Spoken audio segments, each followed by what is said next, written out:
Hello everyone, आज हम start करने जा रहे हैं अप्लाइड मैकेनिक्स, जो कि पहला लेक्चर है। इसलिए हम इसका इंट्रोडक्शन पार्ट देखेंगे और देखेंगे कि अप्लाइड मैकेनिक्स में हम लोग क्या पढ़ते हैं। तो अप्लाइड मैकेनिक्स हमारा मैकेनिक्स का ही सब पार्ट है, इसलिए सबसे पहले हम ये देखेंगे कि मैकेनिक्स होता क्या है। तो मैकेनिक्स में हम लोग क्या पढ़ते हैं, पहले इसकी डिफिनीशन देखेंगे। It is the study of forces and their effect on the body. मतलब कि कोई एक बॉडी है, अगर उस पर हम लोग फोर्सेस लगा रहे हैं तो फोर्सेस लगाने की वजह से देखेंगे क्या क्या उसमें चेंजेस आ रहे हैं। फॉर एग्जांपल, अगर कोई बॉडी है, अगर इस पर हम लोग फोर्स लगा रहे हैं तो ये अपने इनर्शिया की वजह से, ये अगर बॉडी रेस्ट में है तो रेस्ट में रहना चाहेगी, अगर मोशन में है तो मोशन में रहना चाहेगी। तो यहाँ पर दो नए टर्म है, एक फोर्स है और एक आपका इनर्शिया है। तो सबसे पहले देखेंगे कि फोर्स क्या होता है। Force, it is the external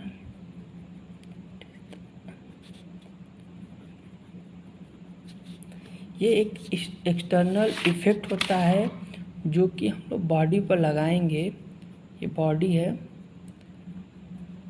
तो अगर इस पर हम लोग लगा रहे हैं फोर्स, तो फोर्स हम दो ही तरीके से लगा सकते हैं, या तो पुल कर सकते हैं या तो पुश कर सकते हैं। अगर पुल करेंगे तो देखेंगे इसमें क्या इफ़ेक्ट आ रहा है, अगर पुश करेंगे तो क्या इफ़ेक्ट आ रहा है। तो ये बॉडी अपनी इनर्शिया की वजह से अगर रेस्ट में है तो रेस्ट में रहने की कोशिश करेगी, अगर मोशन में है तो मोशन में रहने की कोशिश करेगी। तो देखेंगे कि इनर्शिया क्या होता है।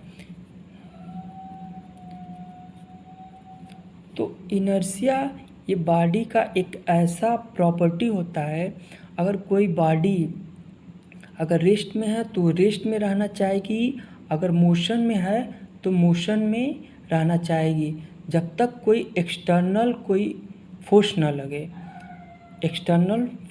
लगे।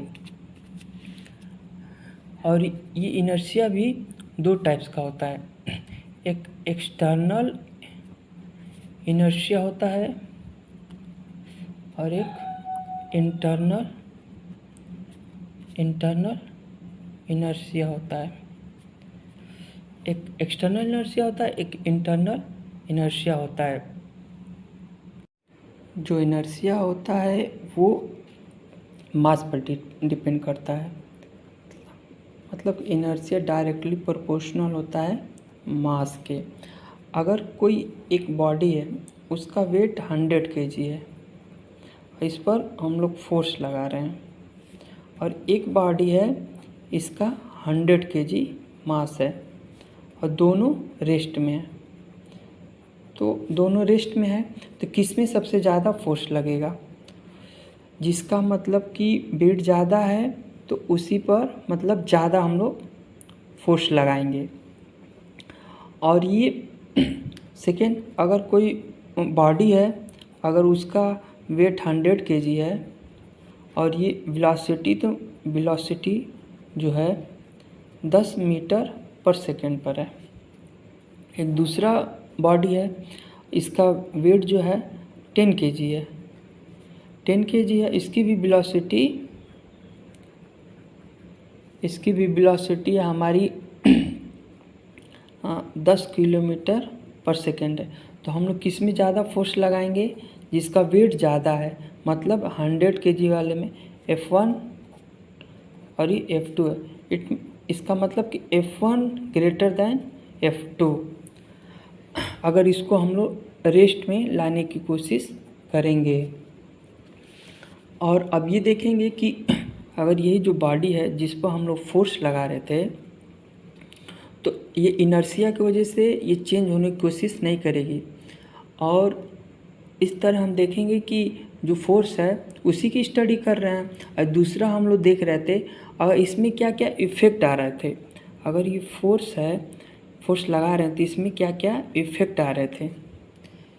तो इफ़ेक्ट जानने के लिए, इफ़ेक्ट हमको दो ही चीज़, मतलब इफ़ेक्ट में दो ही चीज़ आ सकता है, या तो बॉडी डिस्प्लेसमेंट डिस्प्लेसमेंट होगा इसमें या तो डिफॉर्मेशन होगा, डिफॉर्मेशन होगा।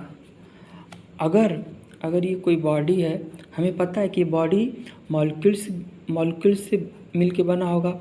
अगर ये जो दो मॉलिक्यूल्स हैं इनके बीच की डिस्टेंस d1 है, अगर हम इसमें फोर्स लगा रहे हैं तो ये फोर्स लगाने के बाद जो डिस्टेंस है d1 ये चेंज नहीं हो रहा है, डज नॉट चेंज। तो चेंज नहीं हो रहा है, इट मीन्स ये डिस्प्लेसमेंट कर रहा है, इसमें कोई चेंज नहीं आ रहा है। इस टाइप की बॉडी को हम लोग रिजिड बॉडी भी बोलते हैं, रिजिड बॉडी। क्योंकि अगर फोर्स लगाने की वजह से अगर जो बॉडी है इसके जो इंटरनल मॉलिक्यूलर डिस्टेंस है वो चेंज नहीं हो रहा है, तो उस टाइप के बॉडी को हम लोग रिजिड बॉडी बोलेंगे। अगर ये बॉडी है, अगर इसमें हम लोग फोर्स लगा रहे हैं तो दो मॉलिक्यूल के बीच की जो डिस्टेंस d1 है फोर्स लगाने की वजह से चेंज हो जा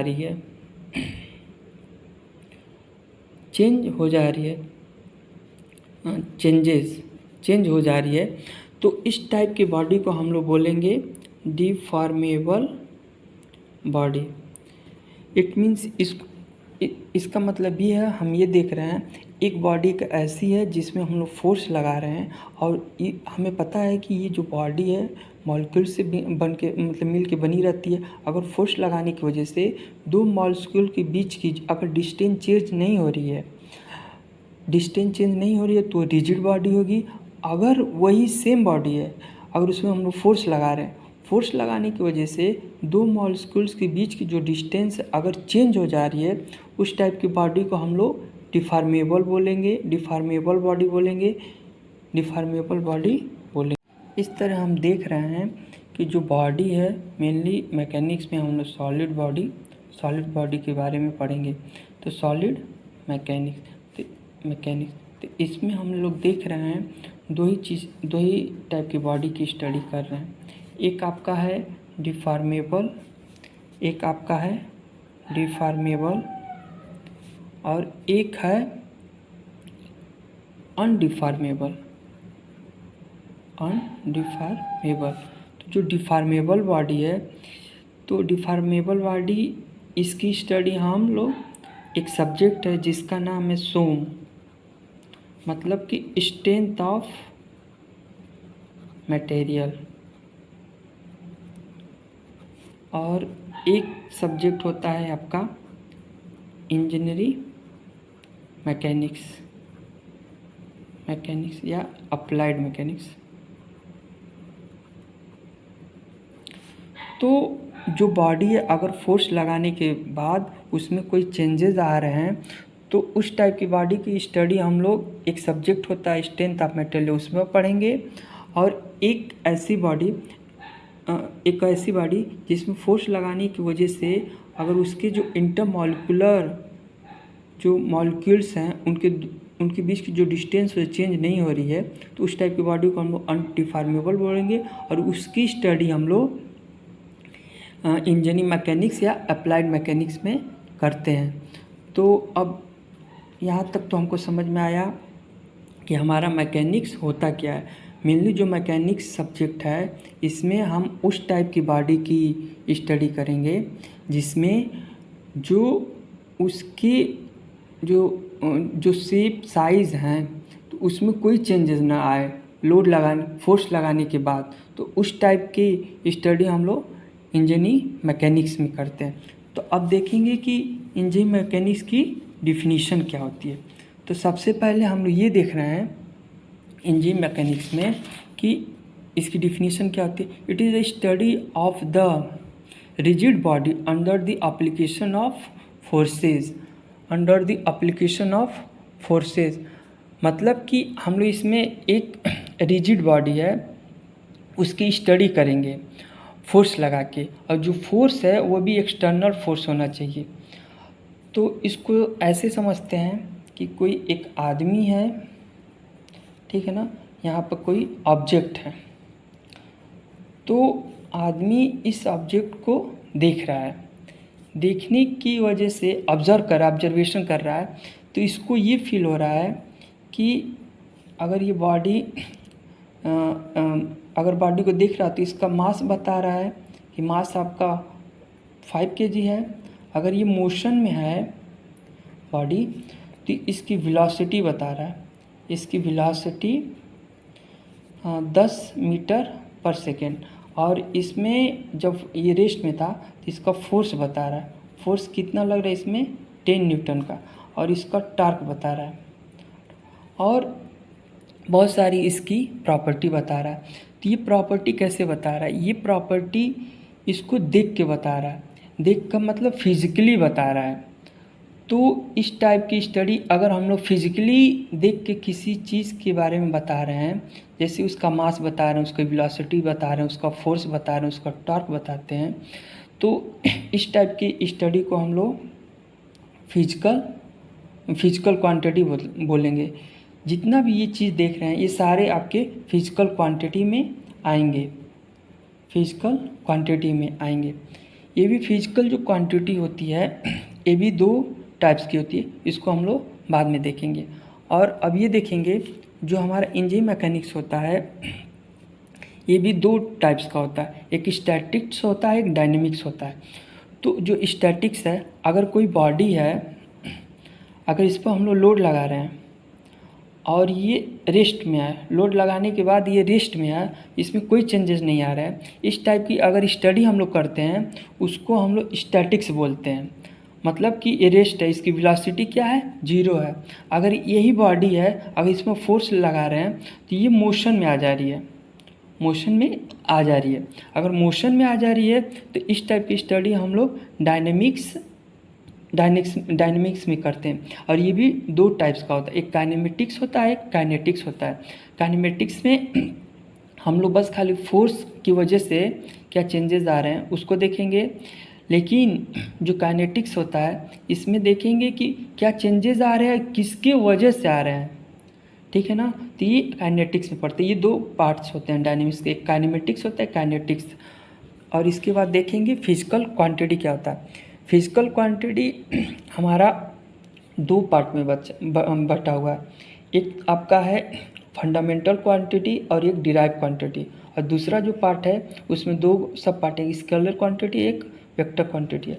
जो फंडामेंटल क्वांटिटी है इसमें जैसे आपका मास आएगा, मास किस में करेंगे 5 kg। उसके बाद लेंथ आएगा, लेंथ किस में हम लोग मेज़र करते हैं मीटर में। और उसके बाद टाइम आएगा, तो टाइम हम लोग किस में मेज़र करते हैं सेकेंड में, और मास हमको केजी में करते हैं। मतलब ये है कि फंडामेंटल क्वांटिटी उसको बोलेंगे जिसमें हम लोग दूसरी क्वांटिटी की हेल्प नहीं लेते हैं, वो खुद की एक अपनी क्वांटिटी होती है। जैसे हम लोग मास की बात कर रहे हैं तो मास किस में हम लोग मेज़र करेंगे केजी में ही, इसके साथ कोई दूसरा तो क्वांटिटी हम लोग ले नहीं रहे हैं। वैसे लेंथ है, लेंथ को भी हम लोग किस में मेज़र कर रहे हैं मीटर में, और वैसे ही टाइम है। लेकिन वही अगर डिराइव क्वांटिटी है, डिराइव क्वांटिटी उसको बोलेंगे जिसमें हम लोग 2 फंडामेंटल क्वांटिटी को मिला के एक नई क्वांटिटी बना रहे हैं, तो उसको हम लोग डिराइव क्वांटिटी बोलेंगे। जैसे आपका एरिया हुआ, वॉल्यूम हुआ, वेलोसिटी हुआ, एक्सेलरेशन हुआ, इस टाइप के जितने भी आएंगे उसको हम लोग डिराइव क्वांटिटी बोलेंगे। डिराइव क्वांटिटी उसको बोलेंगे जो दूसरे 2 क्वांटिटी मिलके एक नई क्वांटिटी का मतलब नई क्वांटिटी बनाता है, तो उसको हम लोग डिराइव क्वांटिटी बोलेंगे। ऐसे ही आपका स्केलर क्वांटिटी है, स्केलर क्वांटिटी उसको बोलेंगे जिसको हम लोग समझाने के लिए बस उसकी क्वांटिटी जो उसका मैग्नीट्यूड होता है उसको लेते हैं। फॉर एग्जांपल जैसे मास है, मास को हम लोग किस में डिनोट कर सकते हैं केजी में, इसका क्वांटिटी बता रहे हैं 5 kg। और ऐसे ही स्पीड है, ऐसे ही स्पीड है, वर्क है, प्रेशर है। इन सबको डिराइव करने के लिए हम लोग सिर्फ इसकी जो मैग्नीट्यूड है उसी के हेल्प से इसको डिराइव कर सकते हैं। लेकिन जो वेक्टर क्वांटिटी होती है इसमें उसके मैग्नीट्यूड के साथ इसकी डायरेक्शन भी हमको बतानी पड़ती है। फॉर एग्जांपल जैसे वेलोसिटी है, वेट है, वेलोसिटी वेट है और फोर्स है, इसको डिराइव करने के लिए हमको मतलब वेक्टर क्वांटिटी को डिराइव करने के लिए इसके मैग्नीट्यूड के साथ इसका हमको डायरेक्शन भी बताना पड़ता है। कि जैसे वेट है, कोई एक बॉडी है, अगर उसको हम लोग ऊपर से ऐसे